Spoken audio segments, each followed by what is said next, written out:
തന്റെ പ്രിയപ്പെട്ട പൊന്നുമോള്, ആ പൊന്നുമോൾക്ക് സുഖമില്ല.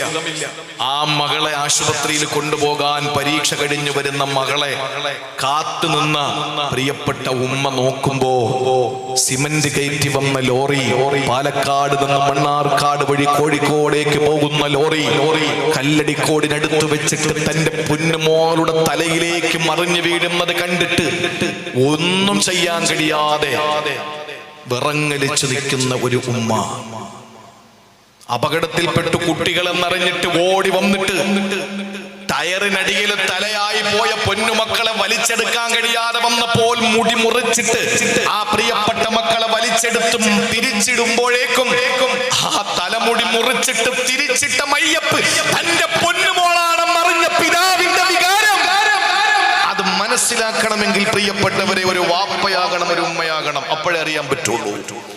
തലയ്ക്ക് പിടിച്ച വർഗീയതയും നിരീശ്വരവാദവും തലയ്ക്ക് പിടിച്ച വിവരം കെട്ട കഴുതകൾ, കോമരങ്ങൾ സോഷ്യൽ മീഡിയയിൽ കമന്റായി എഴുതുന്നത് നിങ്ങൾ വായിച്ചിട്ടുണ്ടാകും. ഒരു പൊട്ടൻ തലയിൽ ചാണകം പേര് നടക്കുന്ന ഒരു നിരീശ്വരവാദി, അവൻ എഴുതിയത് റിദ എന്ന് കേട്ടപ്പോൾ ക്രിസ്ത്യാനിയാണെന്ന് കരുതിയിട്ട് പറയുന്നു, റിദ മോളെ സോറി, മാപ്പ്, ബാക്കി മൂന്നും ഓക്കേ. മനസ്സിലായോ? എന്താ തിരിഞ്ഞില്ലേ? റിദ മാപ്പ്, ബാക്കി ഓക്കേ എന്ന് പറയുന്നതിന്റെ അർത്ഥം എന്താ? റിദ, നീ മരിച്ചതിൽ ഞങ്ങൾക്ക് സങ്കടമുണ്ട്, ക്ഷമിക്കണം, ബാക്കി മൂന്നുപേരും മരിച്ചാൽ കുഴപ്പമൊന്നുമില്ല. ഈ പൊട്ടൻ അറിഞ്ഞൂടാ റിദ എന്ന് പറയുന്നത് ഒരു മുസ്ലിം പെൺകുട്ടിയാണ് എന്ന്. ഇങ്ങനെ ഒരു വലിയ ദുരന്തം നടക്കുമ്പോൾ പോലും വർഗീയത തലയ്ക്ക് പിടിച്ച കോമരങ്ങളുടെ മടുഭാഗത്ത് ജീവിക്കുന്ന നമ്മളെ സംബന്ധിച്ചിടത്തോളം ഒരു വാപ്പയുടെയും ഉമ്മയുടെയും വേദന ചെറുതല്ല. ഞാൻ പറയുന്നു, സങ്കടം ആ 4 മക്കളുടെ വിഷയത്തിലും ആർക്കും വേണ്ട, ആർക്കും വേണ്ട. നിദായുടെയും റിദായുടെയും ആയിഷയുടെയും ഇർഫാനയുടെയും വിഷയത്തിൽ ഒരാൾക്കും വേദന വേണ്ട. അവർ അള്ളാഹുവിന്റെ സ്വർഗത്തിൽ പാറി നടക്കും. കാരണം 13 വയസ്സെത്തിയ കുരുന്നുമക്കൾ, പാപങ്ങളൊന്നും ചെയ്യാത്ത പൊന്നുമക്കൾ, പഠിച്ചിട്ട് പരീക്ഷയുടെ കാര്യങ്ങൾ എഴുതി പറഞ്ഞ് ആ മക്കൾ നാളത്തെ പരീക്ഷയെപ്പറ്റി ആലോചിച്ച് കളിച്ചു ചിരിച്ചു വരുമ്പോഴേക്കും ഒരു വലിയ ദുരന്തത്തിലൂടെ ആ പൊന്നുമക്കൾ 13 വയസ്സുള്ള 4 മക്കളെയും അള്ളാഹു തിരിച്ചെടുത്തെങ്കിൽ ആ മക്കൾ വിജയിച്ചു. സങ്കടം മാതാപിതാക്കളുടെ വിഷയത്തിലാണ്, സങ്കടം കുടുംബത്തിന്റെ വിഷയത്തിലാണ്. അവരെങ്ങനെ സഹിക്കുന്നു എന്നുള്ള അള്ളാഹു സമാധാനം കൊടുക്കട്ടെ, ക്ഷമ കൊടുക്കട്ടെ. ഞാൻ പറയുന്നു, ആ 4 മക്കളെ കൊണ്ട് ഈ 4 വാപ്പയും 4 ഉമ്മയും നാളെ പരലോകത്ത് ആസ്വദിക്കും. ഈ 3-4 മക്കളെ ഇനി ആരാ വളർത്തുന്നറിയോ? നിദായും റിദായും ഇർഫാനയും ആയിഷയും ഇന്നലെ ജുമാ നമസ്കാരത്തിന് തൊട്ട് മുമ്പ് ഖബറിലേക്ക് എടുത്തു വെച്ചപ്പോ ആ 4 മക്കളെയും ഇനി വളർത്തുന്നത് അവരുടെ വാപ്പയല്ല, മറിച്ച് സയ്യിദുനാ ഇബ്രാഹിം നബി അലൈഹിസ്സലാം. ആ 4 പൊന്നുമക്കളെയും വളർത്തുന്നത് ബീവി സാറ റളിയല്ലാഹു തആല അൻഹാ. ഏറ്റവും നല്ല വാപ്പയും ഏറ്റവും നല്ല ഉമ്മയും ആ 4 മക്കളെയും സ്വർഗത്തിലിട്ട് വളർത്തും. ഈ 4 മക്കളെ വാപ്പയും ഉമ്മയും മരിച്ചിട്ട് നാളെ പരലോകത്തേക്ക് ചെല്ലുമ്പോ സാറാ ബീവിയും ഇബ്രാഹിം നബിയും 4 മക്കളെയും കൊണ്ടുവന്ന് തിരിച്ചു കൊടുക്കുമെന്ന് ഇന്നേ വരെ കളവ് പറയാത്ത ലോകത്തിന്റെ അജയ്യനായ അമരക്കാരൻ അഷ്റഫുൽ ഖൽഖ് നബി മുഹമ്മദ് മുസ്തഫ സല്ലല്ലാഹു അലൈഹി വസല്ലം പഠിപ്പിക്കുകയാണ്. അതുകൊണ്ട് ആ 4 മക്കളുടെ കാര്യത്തിൽ ആർക്കും വേദനയില്ല. പക്ഷേ ഈ നമ്മുടെ മക്കൾ നാളെ പിഴച്ചു പോയിട്ട് ആ മക്കള് കാരണം പുറത്തിറങ്ങാൻ കഴിയാതെ വന്നാൽ നമ്മുടെ അവസ്ഥ എന്താകും? നമ്മുടെ മക്കൾ പിഴച്ചുപോയി, തലയിൽ മുണ്ടിട്ട് നടക്കേണ്ട ഒരു അവസ്ഥ ഉണ്ടായി എന്ന് നമ്മൾ എന്താ ചെയ്യാ? അത് വരാതിരിക്കാൻ അല്ലാഹുവിന്റെ ഖുർആൻ പറഞ്ഞതാണ്, വസ്ലിഹ് ലീ ഫീ ദുരിയതി, എന്റെ സന്താനങ്ങളെ നീ സാലിഹീങ്ങളാക്കണേ തമ്പുരാനെ. സാലിഹീങ്ങളായാലും മാത്രമേ ഇവിടെ മരിച്ചു പോയാലും മകളെ അടക്കുന്നതങ്ങ് പെരിന്തൽമണ്ണയിലാകാം. കെട്ടിച്ചു വിട്ടത് എവിടെയാണ്? മറ്റൊരു മകളെ കോഴിക്കോടാണ് കെട്ടിച്ചു വിട്ടത്. അവളും അവളുടെ ഭർത്താവും കുടുംബവും സന്തോഷത്തോടെ കഴിഞ്ഞു. മരിച്ചപ്പോലെ കോഴിക്കോട് അടക്കി. മറ്റൊരു മകളെങ്ങോ മൈസൂരിലോ മാംഗ്ലൂരിലോ ആണ്. അവൾ അവിടെ മരിച്ചപ്പോൾ അവിടെ അടക്കി. വാപ്പയെ അടക്കിയത് എവിടെയാണ്? ചുണ്ടമ്പറ്റയില്. പക്ഷേ ഇനി നിങ്ങൾക്ക് കാണണ്ടേ, ഒരു വീട്ടിൽ സന്തോഷത്തോടെ കഴിഞ്ഞ് കല്യാണം കഴിപ്പിച്ചയച്ച് മരണപ്പെട്ടപ്പോൾ അവരുടെ ഭർത്താക്കന്മാരുടെ മഹല്ലത്തിലെ കബറടക്കി. ഇനി നിങ്ങൾക്ക് കാണണ്ടേ, കാണേണ്ടി വരും. പറഞ്ഞപ്പോഴാണ് ജന്നാത്തു അദ്നിൻ യദ്ഖുലൂനഹാ വമൻ സലഹ മിൻ ആബായിഹിം വഅസ്വാജിഹിം വദുരിയാതിഹിം വൽ മലായികതു യദ്ഖുലൂന അലൈഹിം മിൻ കുല്ലി ബാബ് സലാമുൻ അലൈക്കും ബിമാ സ്വബർതും ഫനിഅമ ഉഖബദ്ദാർ. അല്ലാഹുവിന്റെ ഖുർആൻ സൂറത്തുർ റഅദിൽ പറയുകയാ, വാപ്പയും ഉമ്മയും ഭാര്യയും ഭർത്താവും ആൺമക്കളും പെൺമക്കളും ജന്നാത്തു അദ്നിൻ ഏദൻ തോട്ടമെന്ന സുഖലോലുപ സ്വർഗ്ഗത്തിൽ അല്ലാഹു അവരെ പ്രവേശിപ്പിക്കും. ആരെയൊക്കെയാണ്? മൻ സലഹ മിൻ ആബായിഹിം അവരുടെ മാതാപിതാക്കൾ, വഅസ്വാജിഹിം അവരുടെ ഇണകൾ, വദുരിയാതിഹിം അവരുടെ സന്താനങ്ങൾ. ആലോചിക്കണം, നമ്മുടെ മക്കളെ സ്വർഗ്ഗത്തിൽ നമുക്ക് വേണ്ടേ? നൂഹ് നബിയുടെ മോനെ അല്ലാഹു കൊടുക്കൂല. കാരണം ഇന്നഹു അമലുൻ ഗൈറു സാലിഹ്. അല്ലാഹു പറഞ്ഞു നൂഹ് നബിയെ ഇന്നഹു മിൻ അഖിലി, മകൻ എന്റെ പൊന്നല്ലേ അല്ലാ. നൂഹ് നബിയെ ഇന്നഹു അമലുൻ ഗൈറു സാലിഹ്, നൂഹ് നബിയെ യവൻ സാലിഹല്ല. വിട്ടേക്ക് കാന മിനൽ മുഗ്റഖി, അവൻ മുങ്ങിച്ചത്തോട്ടെ. നൂഹ് നബിയെ ഇബ്രാഹിം നബിയുടെ വാപ്പ സ്വർഗ്ഗത്തിൽ വാപ്പയുടെ കൂട്ടത്തിൽ കിട്ടൂല. ലൂത്ത് നബിയുടെ ഭാര്യ, നൂഹ് നബിയുടെ ഭാര്യ വാഹിലത്ത്, അവരെ സ്വർഗ്ഗത്തിൽ അല്ലാഹു കൊടുക്കൂല. അഷ്റഫുൽ ഖൽഖിന്റെ പ്രിയപ്പെട്ട മൂത്താപ്പ അബൂ ത്വാലിബിനെ സ്വർഗ്ഗത്തിൽ അല്ലാഹു കൊടുക്കൂല. ആ സമയത്ത് ഈ പാലക്കാട് ജില്ലയിലെ പട്ടാമ്പിക്കടുത്ത ചുണ്ടമ്പറ്റയിലെ നിങ്ങളുടെ മക്കളെ നിങ്ങൾക്ക് വേണോ? നിങ്ങളുടെ ഭാര്യ നിങ്ങൾക്ക് വേണോ? ഭർത്താക്കന്മാരെ, ഓ ഭാര്യമാരെ, നിങ്ങളുടെ ഭർത്താക്കന്മാരെ നിങ്ങൾക്ക് വേണോ? ഭർത്താക്കന്മാരെ, നിങ്ങളുടെ ഭാര്യമാരെ സ്വർഗ്ഗത്തിൽ വേണോ? അല്ലാഹു പറയുന്നു, ജന്നാത്തിൻ യദ്ഖുലൂനഹാ വമൻ സലഹ മിൻ ആബായിഹിം വഅസ്വാജിഹിം വദുരിയാതിഹിം. സന്താനങ്ങളെയും ഇണകളെയും മാതാപിതാക്കളെയും അല്ലാഹു തരും. പക്ഷേ ഒരൊറ്റ ഡിമാൻഡ്, വമൻ സ്വലഹ, സാലിഹീങ്ങളാകണം. അതുകൊണ്ട് ദുആ ചെയ്യ, അല്ലാഹുവേ എന്റെ മോനെ മോളെ എനിക്ക് നാളെ സ്വർഗ്ഗത്തിൽ കിട്ടണമെങ്കിൽ ഒരൊറ്റ വഴിയേ ഉള്ളൂ, അവർ സാലിഹാകണം. അല്ലാഹുമ്മ സ്വലിഹ് ലീ ഫീ ദുരിയതി, എന്റെ മക്കളെ സാലിഹീങ്ങളാക്കണേ അല്ലാ. മൂന്നാമത് അത് പറഞ്ഞപ്പോ എല്ലാവർക്കും ഒരു വിഷമം പോലെ തോന്നുകയാണല്ലോ. ഇവിടുത്തെ ഭാര്യമാരെ സ്വർഗ്ഗത്തിൽ കിട്ടണം, വിഷമിക്കാനും വേണ്ട. ഇവിടത്തെ ഈ പെണ്ണിന്റെ കുശുമ്പും കുഞ്ഞായ്മയൊക്കെ അല്ലാഹു എടുത്ത് കളയുമെന്ന് വിശുദ്ധ ഖുർആൻ. ഇവിടത്തെ എല്ലാ കൊടുത്തുരുമ്പും അല്ലാഹു എടുത്ത് കളഞ്ഞിട്ട് നാളെ കൊണ്ട് തരുള്ളൂ. ഭാര്യയുടെ മയ്യത്ത് കൊണ്ടുവച്ച് പള്ളിക്കകത്ത് ദ്വാരക്കും അല്ലാഹുമ്മ അബ്ദിൽഹാ ദാറൻ ഖൈറൻ മിൻ ദാരിഹാ. ഈ വല്ലതും അറിയോ? ഈ ഭർത്താവ് ഭാര്യയുടെ മയ്യത്ത് കൊണ്ടുവച്ചിട്ട് ദ്വാരക്കുന്ന എന്താ ഈ ഓതുന്നതെന്ന് വല്ലതും അറിയോ? അബ്ദിൽഹാ ദാറൻ ഖൈറൻ മിൻ ദാരിഹാ. പടച്ചോനെ, ഞാൻ 35 ലക്ഷം രൂപയുടെ വസ്തു വാങ്ങിയിട്ട്, അല്ല 35 ലക്ഷം രൂപയുടെ വീട് വെച്ചിട്ട് ഞാൻ എൻ്റെ ഭാര്യയുടെ ഇഷ്ടത്തിനനുസരിച്ചൊക്കെ ഞാൻ വീട് വെച്ച് കൊടുത്തു. എന്നിട്ട് ആ ഭാര്യ മരിച്ചപ്പോൾ ഭർത്താവ് ദ്വാരക്കാണ്, അബ്ദിൽഹാ ദാറൻ ഖൈറൻ മിൻ ദാരിഹാ, ഈ 35 ലക്ഷത്തെ വീടിനേക്കാൾ നല്ല വീട് നീ പകരം കൊടുക്കണേ അല്ലാ. അർത്ഥം അറിയുന്ന ഭർത്താവിന് നെഞ്ച് പൊട്ടും. അബ്ദിൽഹാ ദാറൻ ഖൈറൻ മിൻ ദാരിഹാ വ അഹ്ലൻ ഖൈറൻ മിൻ അഹ്ലിഹാ. എൻ്റെ ഉമ്മ, എൻ്റെ വാപ്പ, എൻ്റെ സഹോദരിമാർ, എൻ്റെ സഹോദരങ്ങൾ, അവരുടെ ഉമ്മയും ഉപ്പയും മാങ്ങളമാരും നാത്തൂമാരും ഒക്കെ ആയിരുന്നു. പടച്ചോനെ, ഇപ്പൊ ഞാൻ ദ്വാരക്കാണ്, ഇതിനേക്കാൾ ഖൈറായ അഹ്ലിനെ നീ കൊടുക്കണേ അല്ലാ. വ ജീറാനൻ ഖൈറൻ മിൻ ജീറാനിഹാ. നല്ല അയൽവക്കമായിരുന്നു, നല്ല അയൽവാസികളായിരുന്നു, ഞങ്ങൾ സന്തോഷത്തോടെ കഴിഞ്ഞതാ. പടച്ചോനെ, ഇതിനൊക്കെ നല്ല അയൽവാസികളെ നാളെ കൊടുക്കണേ ഇവൾക്ക്. അതെല്ലാം പോട്ടെ, പിന്നെന്താ പറയുന്നറിയോ? ഭർത്താവേ,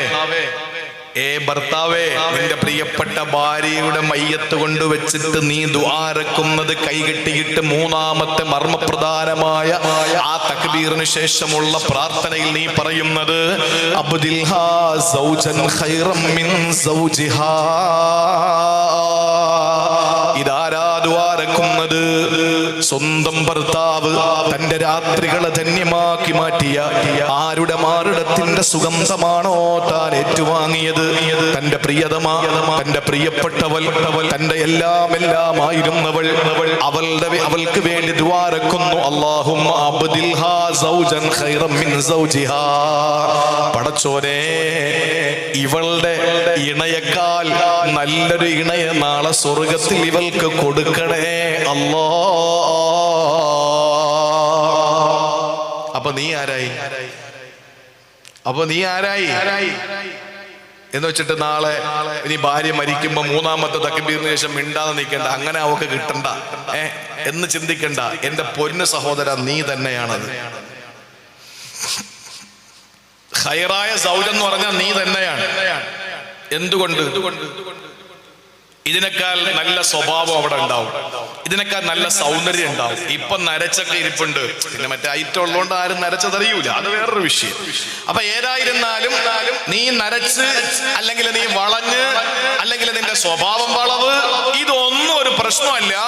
ഇവൾക്ക് നാളെ നിന്നെ അല്ല കൊടുക്കുമ്പോ ഖൈറൻ മിൻ സൗജിഹ എന്ന് പറഞ്ഞാൽ ഇവിടത്തെക്കാൾ ഖൈറിനെ അർത്ഥമുള്ളൂ എന്ന് പറഞ്ഞാൽ നിന്നെ തന്നെ അല്ലാഹു തആല ഒന്നുകൂടെ ശരിപ്പെടുത്തിയിട്ട് അങ്ങോട്ട് കൊടുക്കും. ആ ശരിപ്പെടുത്തുന്നതാണ് നിന്റെ കൽബിന്റെ എല്ലാം എടുത്ത് അങ്ങോട്ട് കളയും, എന്നിട്ട് നല്ല കഴുകി ശുദ്ധിയാക്കി നിന്നെ അല്ലാഹു ആ ഭാര്യയ്ക്ക് കൊടുക്കും. അതുകൊണ്ട് പ്രിയപ്പെട്ട സഹോദരങ്ങളെ, ദുആ ചെയ്യ്. സകുടുംബ സമേത സ്വർഗ്ഗത്തിൽ പോകണമെങ്കിൽ മക്കളെ സ്വാലിഹീങ്ങളാകണം. രണ്ടാമത്തെ പ്രാർത്ഥന ഖുർആൻ പരിചയപ്പെടുത്തി. ഇനി മൂന്നാമത്തേത് സമയാമ പറയണേ. മൂന്നാമത്തേത് വിശുദ്ധമായ ഖുർആൻ സൂറത്ത് ആല ഇംറാൻ. വീണ്ടും വരൂ, ആല ഇംറാനിലേക്ക് അല്ലാഹു പറയാൻ മനസ്സിലാക്കുന്നു എന്ന് ഞാൻ അനുമാനിക്കുകയാണ്. മറക്കരുത്, ഒന്ന് കല്യാണം കഴിക്കുമ്പോഴേ ദുആറക്കണം, അല്ലാഹ് തരുന്ന സന്താനം ത്വയ്യിബത്താകണം, പരിശുദ്ധമാകണം. രണ്ടാമത്തേത് പ്രസവിച്ച ഉടനെയോ അല്ലെങ്കിൽ പ്രസവിക്കുന്ന സമയത്തോ അല്ലെങ്കിൽ ഗർഭിണിയാകുമ്പോഴോ പറയണം, പടച്ചോനെ എന്റെ കുട്ടിയെ സ്വാലിഹാക്കി തരണേ അല്ലാഹ്. പോരാ, ആ കുട്ടിയുടെ പരമ്പരയെ സ്വാലിഹാക്കി തരണേ എന്ന് ദുആ. മൂന്നാമതായി ഖുർആൻ പരിചയപ്പെടുത്തുന്നത് പ്രസവിച്ച ഉടനെ. ഇതൊക്കെ പറയുമ്പോ ചില ആളുകൾക്ക് ഈ പോസ്റ്റ് ഓഫീസിൽ നിന്ന് ബുക്ക് വായിച്ചിട്ട് ഈ ദീൻ പഠിക്കുന്ന ചില ആളുകളുണ്ട്. ഗൾഫിലൊക്കെ പോയി അവിടത്തേക്ക് ചില ഹാലൊക്കെ കണ്ടിട്ട് തിരിച്ചു വന്നിട്ട് അതാണ് ദീൻ, ഇതല്ല എന്ന് ചിന്തിക്കുന്ന ചില ആളുകളുണ്ട്. അവരോട് അവർക്ക് വിഷമം ഉണ്ടാവും ഈ പറയുന്നത്. പക്ഷേ നിങ്ങൾ ശ്രദ്ധയോടെ കേട്ടോളി. മൂന്നാമതായിട്ട് വിശുദ്ധ ഖുർആൻ പറയുന്നത് സൂറത്തു ആല ഇംറാനിലാണ്. പ്രസവിച്ച ആ സെക്കൻഡിൽ, ഒന്ന് പ്രസവിക്കുന്നതിന് മുമ്പ്, രണ്ട് പ്രസവിക്കുന്ന സമയത്തോ ഗർഭ പീരീഡിലോ, മറ്റൊന്ന് പ്രസവിച്ച ഉടനെ എന്താ ചെയ്യേണ്ടതെന്നറിയോ? അല്ലാഹു പറയുകയാണ്, വഇന്നി ഉഈദുഹാ ബിക വദുരിയതഹാ മിനശ് ശൈത്വാനിർ റജീം. ഇതാര് ദുആ ചെയ്തതാണെന്നറിയോ? ഹന്നാ ബീവി റളിയല്ലാഹു അൻഹ ദുആ എന്നതാണ്. വഇന്നി ഉഈദുഹാ പടച്ചവനെ, നിന്നോട് ഞാൻ കാവൽ തേടുകയാണ്. അല്ലാഹുവേ, നിന്നോട് ഞാൻ കാവൽ തേടുകയാണ്. എന്റെ പൊന്നുമോളെ മറിയം ബീവിയെയും അവരുടെ സന്താനങ്ങളെയും പിശാചിൽ നിന്ന് നിന്നോട് ഞാൻ കാവൽ തേടുകയാണ് അല്ലാഹ്. ജനിച്ച ഉടനെ ചെയ്യണം പ്രിയപ്പെട്ട പെങ്ങളെ. ഇന്ന് ഇതൊന്നും ചെയ്യാറില്ല. ഇന്ന് നമ്മൾ എന്തൊക്കെയോ ആയിപ്പോയെന്ന ധാരണയാണ്. നമ്മൾ ഹന്നാ ബീവിയേക്കാൾ മുകളിലാണെന്നുള്ള ധാരണയാണ്. ഇന്ന് നമ്മൾ ഫാത്തിമ ബീവിയേക്കാൾ മുകളിലാണെന്നുള്ള ധാരണയാണ്. നമ്മൾ അലിയേക്കാൾ വളരെ വലിയ വിദ്യാഭ്യാസം നേടി വരുന്ന ചിന്തയാണ്. പാടില്ല പ്രിയപ്പെട്ടവരെ. ഒരു കുഞ്ഞ് ജനിച്ചാ ചെയ്യേണ്ടത് അല്ലാഹുവിന്റെ ഖുർആൻ പറയുന്നു, വഖാഇന്നി ഉഈദുഹാ ബിക വദുരിയതഹാ മിനശ് ശൈത്വാനിർ റജീം. അല്ലാഹുവേ, എന്റെ പ്രിയപ്പെട്ട മോള് മറിയം ബീവിയെയോ അവളുടെ പ്രിയപ്പെട്ട സന്താനങ്ങളെയോ നിന്നോട് ഞാൻ കാവൽ തേടുന്നു. മിനശ് ശൈത്വാനിർ റജീം. ശപിക്കപ്പെട്ട പിശാചിന്റെ ഉപദ്രവത്തിൽ നിന്ന് കാവൽ തേടുകയാണ്. പെങ്ങളെ, ഞാനൊരു ഹദീസ് നിങ്ങളോട് പറയാ. അല്ലാഹുവിന്റെ ഹബീബ് സല്ലല്ലാഹു അലൈഹി വസല്ലം പറഞ്ഞതാണ്, മാമിൻ മൗലൂദിൻ യൂലദു, പ്രസവിക്കപ്പെടുന്ന ഓരോ കുഞ്ഞുങ്ങൾ ഇല്ലാ മസ്സഹു ശൈത്വാനു ഹീന യൂലദു, പ്രസവിക്കുന്ന സമയത്ത് പിശാച് സ്പർശിക്കുമത്രേ. ഇതെന്നും പറഞ്ഞാൽ ന്യൂ ജനറേഷന് തിരിയൂല. അത് തിരിയാത്തത് ഹദീസിന്റെ പ്രശ്നമായത് കൊണ്ടല്ല. എത്ര പറഞ്ഞിട്ടും എന്തേ നിരീശ്വരവാദികൾ നന്നാകാത്തത്? ഒരൊറ്റ കാര്യം, സുമ്മുൻ ബുഖുമുൻ ഉംയുൻ അംധത ബധിരത മൂകത. അല്ലാഹു പറഞ്ഞതാണ് പൊട്ടന്മാരാണ്, ചെകിട് പൊട്ടനാണിവൻ, കണ്ണ് പൊട്ടനാണിവൻ, ഇവന് നാവ് പൊട്ടനാണ്, ഊമയാണ്, അന്ധനാണ്, ബധിരനാണ്, സുമ്മാണ്, ബുഖുമാണ്, ഉംയാണ്. അതുകൊണ്ട് ജബ്ബാർ മാസിന് തിരിയൂല, അതുകൊണ്ട് നിരീശ്വരവാദികൾക്ക് തിരിയൂല, ഇനി ആര് പ്രസംഗിച്ചാലും തിരിയൂല. പക്ഷെ തിരിയുന്നൊരു സമൂഹമുണ്ട്. അവരുടെ കാതുകൾ തുറക്കപ്പെട്ടു, അവരുടെ കണ്ണുകൾ തുറക്കപ്പെട്ടു, അവർക്ക് മിണ്ടാനുള്ള ശേഷിയുണ്ട്. ആ സമൂഹത്തോടാ ഞാൻ പറയുന്നത്, മാമിൻ മൗലൂദിന് യൂലദു ഇല്ലാ മസ്സഹു ശൈത്താനു ഹീന യൂലദു. പ്രസവിക്കപ്പെടുന്ന സമയത്ത് ഓരോ കുഞ്ഞിന് വന്നിട്ട് മസ്സഹു ശൈത്താൻ, ശൈത്താൻ മസ്സ ചെയ്യും, സ്പർശിക്കും. അങ്ങനെ വരുമ്പോഴോ ഫയസ്തഹില്ലു സ്വാരിഖാ മിമ്മസ്സിഹി ഇയ്യാ, ആ കുഞ്ഞ് നിലവിളിക്കും, അട്ടഹസിക്കും. കാരണം പിശാച് തൊട്ടതിന്റെ പേരിൽ. പ്രസവിക്കപ്പെടുന്ന ഉടനെ കുഞ്ഞ് കരയുന്നില്ലേ, നിലവിളിക്കുന്നില്ലേ? എന്താ കാരണം? ആ കുഞ്ഞിനെ പിശാച് പിടിച്ചതാണ്. ഇത് ലോകത്തെ ഏറ്റവും നല്ല കുടുംബനാഥൻ, ലോകത്തെ ഏറ്റവും നല്ല മാതൃകാ കുടുംബനാഥൻ, ലോകത്തെ ഏറ്റവും നല്ല ഭർത്താവ്, ഏറ്റവും നല്ല ഭർത്താവ്, ലോകത്തിന്റെ നായക, ഫാത്തിമയുടെ ഉപ്പ, റുഖയ്യയുടെ ഉപ്പ, ഉമ്മു കുൽസുവിന്റെ ഉപ്പ, പ്രിയപ്പെട്ട സൈനബിന്റെ ഉപ്പ, അബ്ദുള്ളയുടെ, ഖാസിമിന്റെ, ഇബ്രാഹിമിന്റെ ഉപ്പ, ഹസൻ ഹുസൈനിന്റെ പ്രിയപ്പെട്ട ഉപ്പുപ്പ, മഹാനായ അലി തങ്ങളുടെ ഭാര്യയുടെ പിതാവ്, ഫാത്തിമയുടെ പ്രിയപ്പെട്ട ഉപ്പ, ആയിഷയുടെ പ്രിയതമൻ റസൂലേ ഹബീബ് നബി മുഹമ്മദ് മുസ്തഫ. അവിടെന്ന് പഠിപ്പിക്കുകയാണ്, ഏത് കുഞ്ഞ് പ്രസവിച്ചാലും അത് ഏത് കുടുംബത്തിലാണെങ്കിലും ആ പ്രസവിക്കപ്പെടുന്ന സമയത്ത് പിശാച് വന്ന ആ കുഞ്ഞിനെ സ്പർശിക്കും. അങ്ങനെ ആ കുട്ടി നിലവിളിക്കും. ലോകത്ത് രണ്ട് കുട്ടികൾക്ക് ആ അവസ്ഥയിൽ നിന്ന് മാറ്റമുള്ളൂ. ലോകത്ത് രണ്ട് കുട്ടികളെ മാത്രം ശൈത്താൻ തൊട്ടിട്ടില്ല. ഏത് കുട്ടികളാണ്?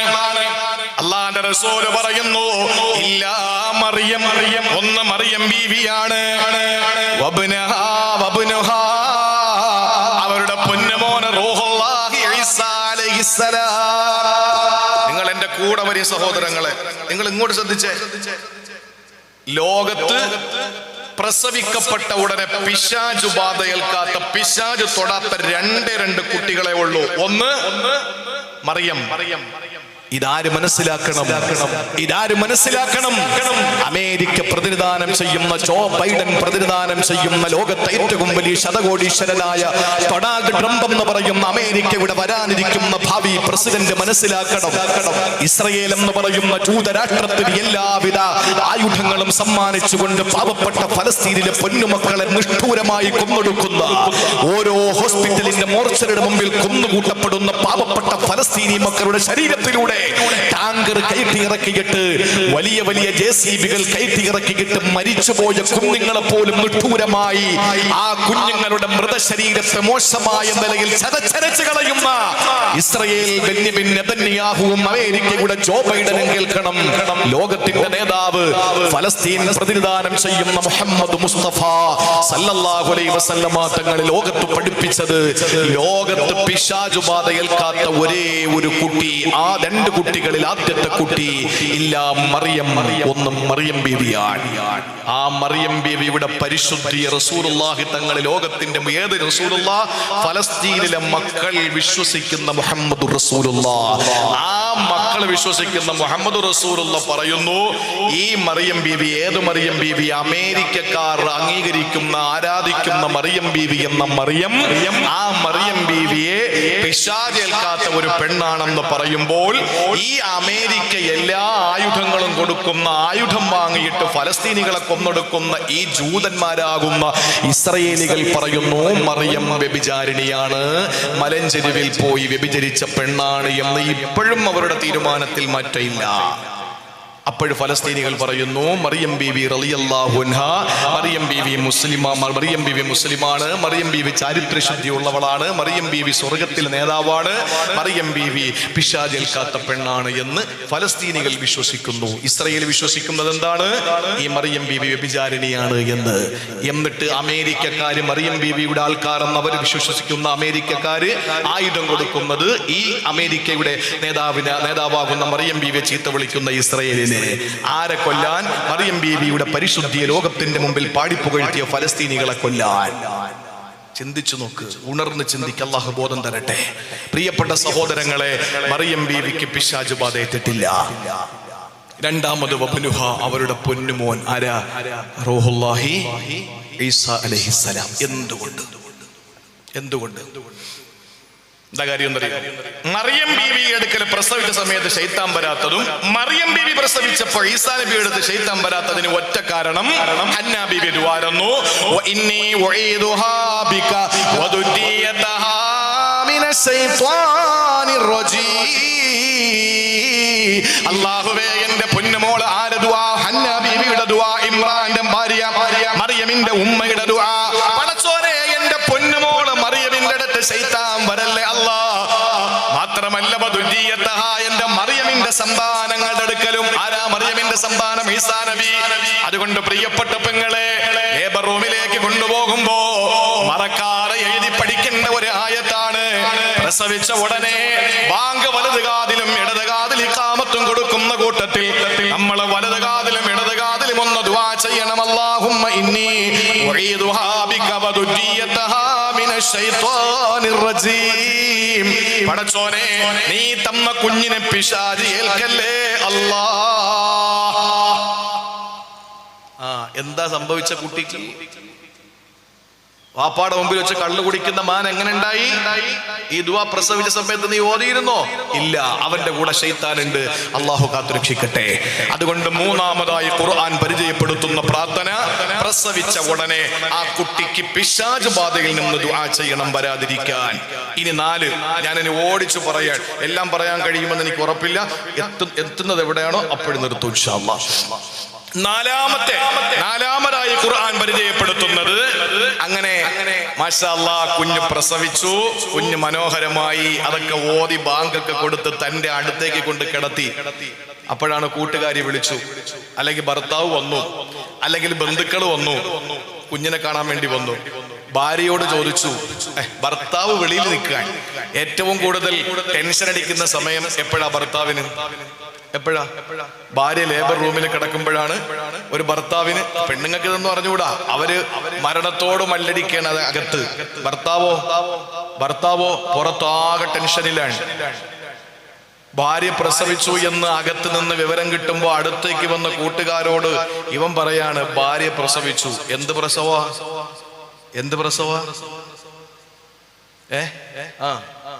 എന്ത് പ്രസവ?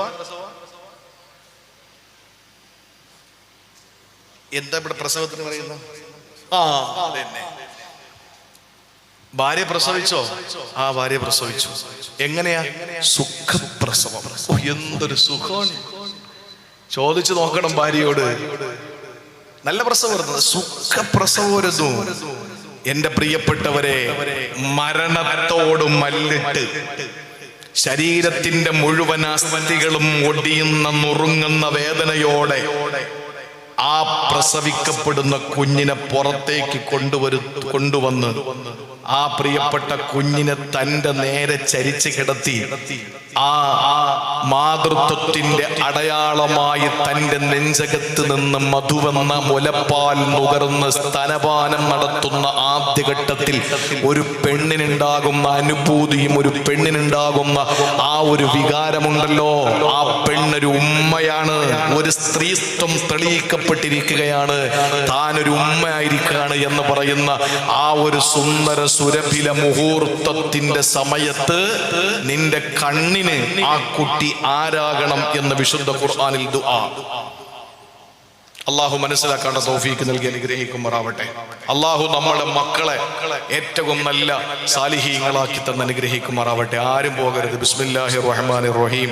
അള്ളാഹുവേ, ഈ ഓരോ സഹോദരങ്ങളും സഹോദരിമാരും ഇടുന്ന സ്വതക്ക അവരുടെ ആഗ്രഹങ്ങളുടെ പൂർത്തീകരണമാകണേ തമ്പുരാനെ. അള്ളാഹുവേ, ഈ സ്വതക്ക സ്വീകരിക്കണേ അള്ളാഹ്. ഒരാളും ഒഴിയരുത് ഇൻഷാ അള്ളാഹ്. ഒരാളും പോവുകയും ചെയ്യരുത്. നമ്മൾ എത്ര ദൂരത്തുനിന്ന് വന്നതാ, ഇനി എപ്പോഴാ നമ്മുടെ വീട്ടിലെത്തുക? നിങ്ങൾ ആതിഥേയരും ഞങ്ങൾ അതിഥിയുമാണ്. ഒരാളും എഴുന്നേറ്റിട്ടില്ല അൽഹംദുലില്ലാ.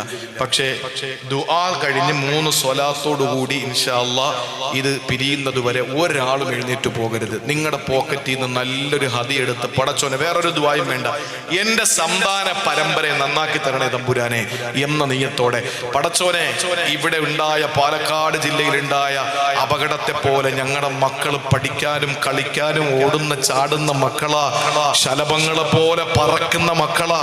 അല്ലാഹുവേ, ഒരു ദുരന്തവും നീ വരുത്തല്ലേ റബ്ബേ. നല്ല നിയ്യത്തോടു കൂടി ഇൻഷാ അല്ലാഹ് ബക്കറ്റിൽ ഹദിയകൾ നിക്ഷേപിക്കും. അല്ലാഹു സ്വതക്ക ജാരിയാക്കി തരട്ടെ. ഇങ്ങോട്ട് ശ്രദ്ധിച്ചോളി. അല്ലാഹുവിന്റെ വിശുദ്ധമായ ഖുർആൻ സൂറത്തുൽ ഫുർഖാനിൽ പറയുകയാണ് അടുത്ത ദുആ. സന്താനങ്ങൾക്ക് വേണ്ടിയിട്ടുള്ള അടുത്ത ദുആ എങ്ങനെയാണെന്നറിയോ? അല്ലാഹു പറയുകയാണ്, റബ്ബനാ ഹബ് ലനാ മിൻ അസ്വാജിനാ വദുരിയാതിനാ ذرياتنا قرة أعين وجعلنا للمتقين إماما. ഈ ദുആ എപ്പോഴും പറയാം.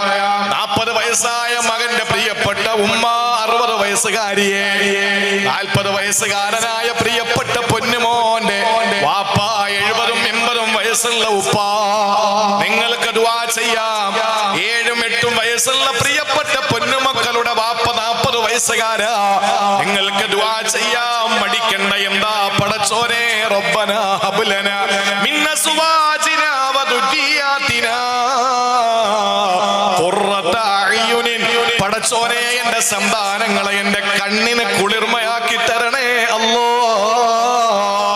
എൻ്റെ മക്കള് കാരണം ഞാൻ നാളെ കരയല്ല റബ്ബേ. എൻ്റെ മക്കള് കാരണം തലയിൽ തട്ടമിട്ട്, തലയിൽ മുണ്ടിട്ട്, തലയിൽ തുണിയിട്ട് കോടതികളിൽ കയറേണ്ട ഒരു ഗതികേട് വരുത്തല്ല റബ്ബേ. കണ്ണി കണ്ടവന്റെ കൈ പിടിച്ചൊളിച്ചോടാൻ വേണ്ടി വീട്ടിൽ നിന്ന് പുറത്തിറങ്ങിയ പെണ്ണ് കാമുകൻ വന്ന് പുറത്ത് ഹോൺ മുഴക്കിയപ്പോൾ ഓടിയിറങ്ങി വരുന്നു പെണ്ണകത്ത് നിന്ന്. ഉമ്മ ഓടി വരുന്നു, മോളെ പോകല്ലേ.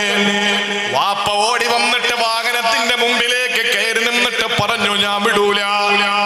കാമുകനോട് കാമുകി സ്വന്തം വാപ്പ വാഹനത്തിന്റെ തൊട്ട് മുമ്പിൽ വിലങ്ങ് തടിയായി മാർഗ തടസ്സം സൃഷ്ടിച്ചപ്പോ കണ്ണി കണ്ടവനോട് ഇന്നലെ വളർത്തിയ 18 കൊല്ലം തേനും പാലും കൊടുത്തു വളർത്തിയ പെണ്ണ് തന്റെ വാപ്പ മുന്നിൽ നിൽക്കുന്നത് കണ്ടപ്പോൾ ഒരാഴ്ച മുമ്പ് പരിചയപ്പെട്ട ഫേസ്ബുക്കിൽ പരിചയപ്പെട്ട കാമുകനോട് പറയുന്നു, കയറ്റി ഇറക്കടാ, കയറ്റി ഇറക്കടാ. ഇത്രേ ഉള്ളൂ.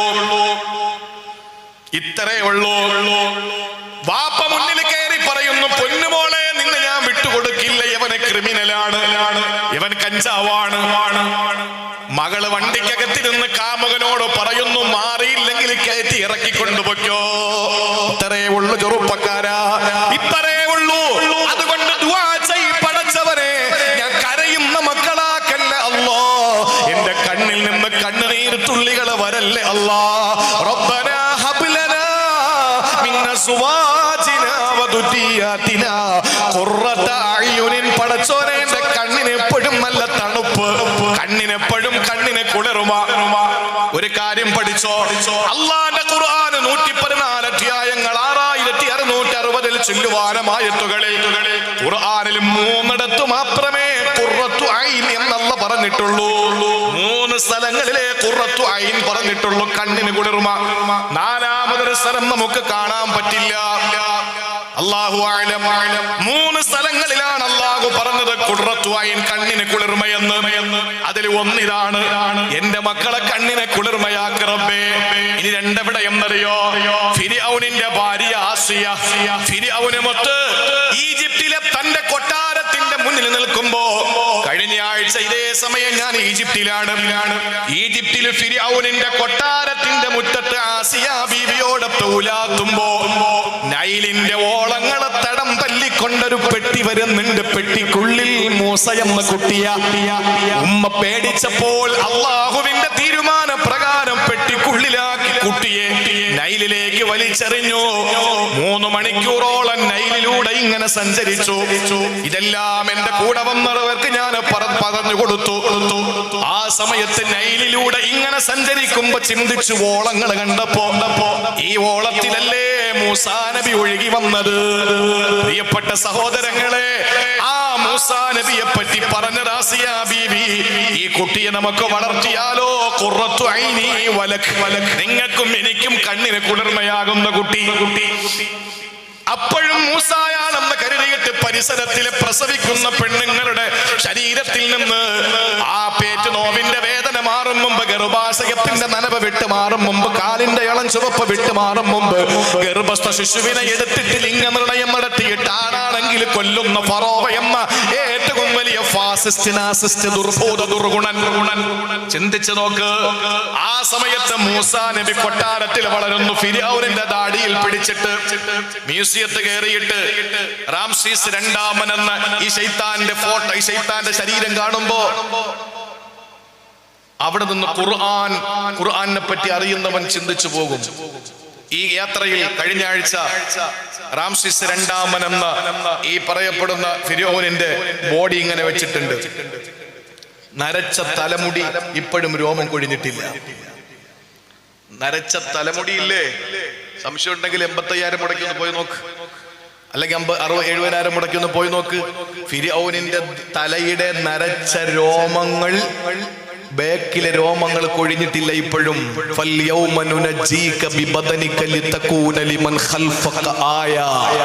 അല്ല പറയുന്നെടോ, നിന്നെ ഞാൻ ദൃഷ്ടാന്തമായി വെക്കും. കാരണം നിന്റെ അനുയായികൾ ഇനിയും വരാനുണ്ട്.